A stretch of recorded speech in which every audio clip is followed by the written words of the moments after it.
সরলরেখা সরলরেখা পড়ার শুরুতে আমাদের যে বিষয়টি নিয়ে ক্লিয়ার কনসেপ্ট থাকতে হবে সেটা হচ্ছে কার্টেসীয় স্থানাঙ্ক ব্যবস্থা। কার্টেসীয় স্থানাঙ্ক ব্যবস্থায় পরস্পর লম্বভাবে শিফট করে এমন দুটো সরলরেখার ছেদবিন্দুকে ও বিন্দু ধরে কোনো বিন্দুর অবস্থান নির্দেশ করা হয়। তখন এখানে একটা বিন্দু আছে হচ্ছে পি। এই বিন্দুর অবস্থান নির্দেশ করতে গেলে আমাদেরকে এক্স অক্ষের দিকে যেতে হবে হচ্ছে এক্স একক এবং ওয়াই অক্ষের দিকে ওয়াই একক উঠতে হবে। যেখানে আর হচ্ছে ওপি, অর্থাৎ ওপি হচ্ছে direct path from the origin O.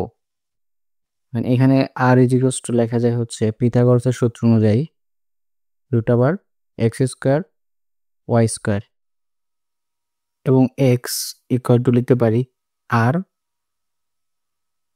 Cos theta এবং ওয়াই হচ্ছে আর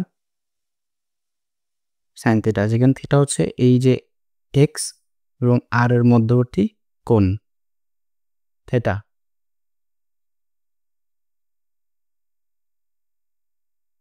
এখন ম্যাথ কিভাবে আসতে পারে? ম্যাথ ম্যাথ পড়ার আগে আমাদের পোলার কার্তেশীয় স্থানাঙ্ক সম্পর্কে আইডিয়া রাখতে হবে। পোলার স্থানাঙ্ক, যেখানে শুধুমাত্র আর এবং থিটা থাকে, অর্থাৎ মূল বিন্দু থেকে কোনো বিন্দুর অবস্থার একটা দূরত্ব এবং কোণের মাধ্যমে প্রকাশ করা হয়।